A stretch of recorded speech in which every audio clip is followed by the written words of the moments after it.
اب مترادف الفاظ کو آپس میں ملائیں۔ ایک مثال دے دی گئی ہے، اس کو ہم معنی الفاظ بھی کہہ دیتے ہیں اور مترادف الفاظ بھی، جیسے پیچھے اپنے پوائنٹ 4 میں پڑھا تھا کہ ہم الفاظ الٹ بھی ہو سکتا ہے اور الفاظ متضاد بھی ہو سکتا ہے، ایسے ہی ادھر ہم ان کو الفاظ ہم معنی الفاظ بھی کہہ سکتے ہیں اور الفاظ مترادف بھی کہہ سکتے ہیں۔ تو اب ہم مترادف الفاظ کو ان سے ملائیں گے۔ نہا، جیسے پیچھے میں نے بتا دیا تھا آپ کو کہ نہا کا مطلب ہوتا ہے جو ہے چھپا ہوا، اور پوشیدہ، پوشیدہ کا مطلب ہوتا ہے چھپا ہوا۔ نہا کا مطلب بھی چھپا ہوا ہوتا ہے جو ظاہر نہ ہو، اور یہاں پوشیدہ کا مطلب بھی وہی ہے کہ چھپا ہوا۔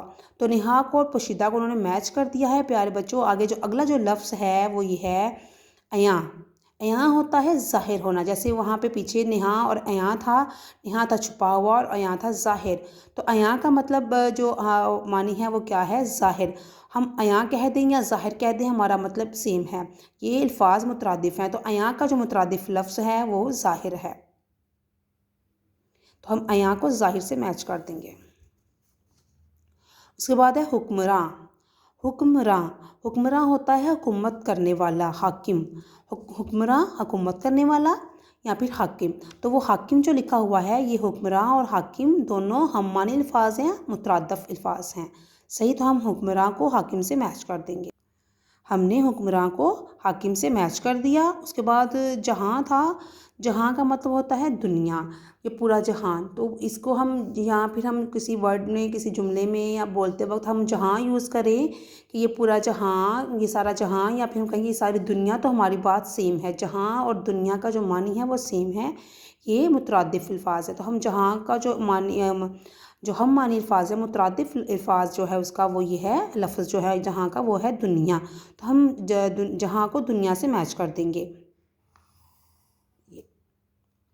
اس کے بعد اگلا جو کام ہے پیارے بچوں وہ یہ ہے، پہلا پوائنٹ ہے کہ بچوں کو اہم الفاظ کے معنی بتائیں اور حاصل مطالعہ کے تحت دیے کہ اہم نکات ذہن نشین کرائیں، انہیں اللہ تعالیٰ کی سے دعا مانگنے کی ترغیب دلائیں۔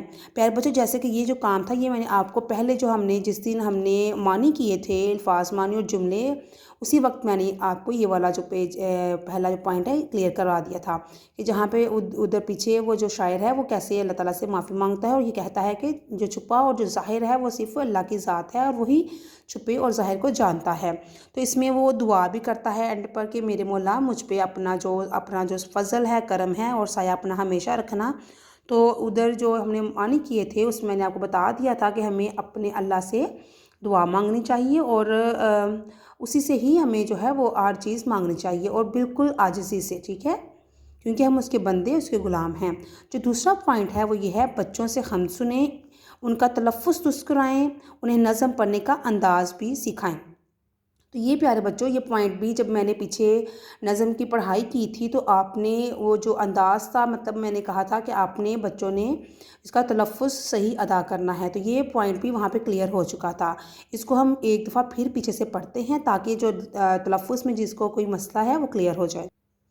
تو اس کے تلفظ کو صحیح کرنے کے لیے جو ہمارے پاس کام ہے وہ یہ ہے تو ہی تو مالک دو جہاں۔ ایک دوسرا یہ بات ہے کہ جب ہم کوئی نظم، کوئی شاعری پڑھتے ہیں تو ہم جیسے پیچھے جیسے ہم کسی عنوان کی یا کسی سبق کی ہم ریڈنگ کرتے ہیں، یہ ویسے ریڈنگ نہیں کریں گے، اس کو تو ہم سیدھا سیدھا پڑھتے جاتے ہیں، لیکن جب کوئی شاعری میں بات ہو تو پھر ہم اس کو اس انداز سے پڑھتے ہیں۔ اگر میں شاعری کے انداز سے پڑھوں تو یہ ہوگا، ہے تو ہی تو مالک دو جہاں، تیرا رحم ہم پہ ہے جاوداں۔ یہ شاعری کے اعتبار سے نظم کو صحیح پڑھنے کا انداز یہ ہے، لیکن اگر میں پڑھوں ہے تو ہی تو مالک دو جہاں، تیرا رحم ہم پہ ہے جاوداں، تو یہ غلط ہوگا کیونکہ شاعری کو ہم اس طریقے سے نہیں پڑھتے۔ اب پیارے بچوں، میں پوری نظم آپ کے سامنے پڑھوں گی، آپ تلفظ جو ہے وہ صحیح ادا کرنا ہے اور اس کا شاعری کا انداز دیکھنا ہے تو ہی تو مالک دو جہاں، تیرا رحم ہم پہ ہے جاوداں۔ یہ تیرا ہے، پڑھنے میں تیرا ہے، اس کا مطلب تیرا ہے۔ تیرا سکہ چلتا ہے ہر جگہ، تو ہے سب جہانوں کا حکمراں۔ تیرا نور شمس و قمر میں ہے، تو ہے کہکشاؤں میں ذو فشاں۔ تیری اتنی واضح ہیں قدرتیں، تو نہاں بھی رہ کر رہے عیاں۔ کوئی حد نہیں تیرے فضل کی، تیرا بحر رحمت ہے بے کراں۔ تیرا بحر رحمت ہے بے کراں۔ مجھے ہر بلا سے بچا کے رکھ، میرے سر پہ رکھ اپنا سائبہ۔ میری سب خطائیں معاف ہوں تو سدا رہے مجھ پہ مہرباں۔ تو پیارے بچوں یہ وہ کام تھا جو پوائنٹ تھا، کلیئر ہو گیا کہ آپ نے تلفظ صحیح کرنا ہے، اس کا انداز جو ہے وہ صحیح کرنا ہے۔ اس کے بعد جو پوائنٹ 3 ہے وہ یہ ہے کہ دو یا دو سے زیادہ الفاظ مل کر ایک ہو جائیں تو اسے مرکب الفاظ کہتے ہیں۔ جیسے مالک دو جہاں، مالک دو جہاں میں مرکب جو ہے، مالک دو جہاں مرکب ہے، اس میں مالک اور جو دو جہاں ہیں وہ دونوں مل کر ایک لفظ بن گیا ہے، جس کا مطلب ہوگا دونوں جہانوں کا مالک۔ یہ مرکب پہلے لفظ کے نیچے زیر لگا کر بنایا گیا ہے۔ اسی طرح بحر رحمت مرکب ہے، جیسے بحر کا مطلب ہوتا ہے سمندر، اور رحمت جو اللہ تعالیٰ کی رحمت ہے، تو اس کا مطلب ہے رحمت کا سمندر۔ اسی طرح اور کچھ اور بھی جو مرکب الفاظ ہیں وہ میں آپ کو بتاتی ہوں، جیسے شمس و قمر ہیں، اس کا جیسے بک پہ لکھا ہوا ہے شمس و قمر، اس کا مطلب ہے شمس کا اور قمر جن کے درمیان واو ہے، اس کا مرکب کے معنی ہیں، اس مرکب کے معنی ہیں شمس اور قمر یعنی چاند اور سورج۔ تو پیارے بچوں میں آپ کو بتا دوں کہ کچھ اور بھی ہمارے پاس جو ہیں وہ ہوتے ہیں، مرکب الفاظ ہوتے ہیں۔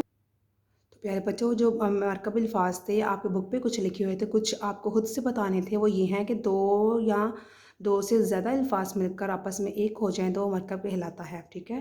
آپ کو یہ پہلے پتہ ہو کہ دو یا پھر دو سے زیادہ الفاظوں کا جو مجموعہ ہوتا ہے وہ مل کر جب ایک لفظ بن جاتا ہے تو اس کو ہم مرکب الفاظ کہتے ہیں۔ جیسے کچھ بک پر لکھی ہوئی تو یہ یہاں پہ کچھ ایسے جو الفاظ ہیں جو میں نے آپ کو خود سے لکھوائے ہیں، جیسے ارض و سما، جو واو جو اس کے درمیان میں وا آ گیا ہے، ارض و سما مطلب زمین و آسمان، اس کو ملا کے ایک لفظ بن گیا۔ عروج و زوال، جسم و جاں، عین محتاج و داتا۔ تو یہ وہ لفظ تھے، یہ جو مرکب الفاظ تھے، یہ آپ کی بک پر نہیں لکھے ہوئے، آپ نے ان کو بھی یاد کرنا ہے کہ یہ بھی آپ کے مرکب الفاظ ہیں۔ باقی آپ کے پیج نمبر 7 پہ کچھ جو لفظ دیے ہیں ان کو آپ نے املا کے طور پر یاد کرنا ہے، اور نیچے ایک مصرع دیا ہے اس کو آپ نے خشک خط کر کے لکھنا ہے۔ آج پیارے بچوں آپ نے اتنا ہی کرنا ہے، باقی کل کریں گے۔ اللہ حافظ۔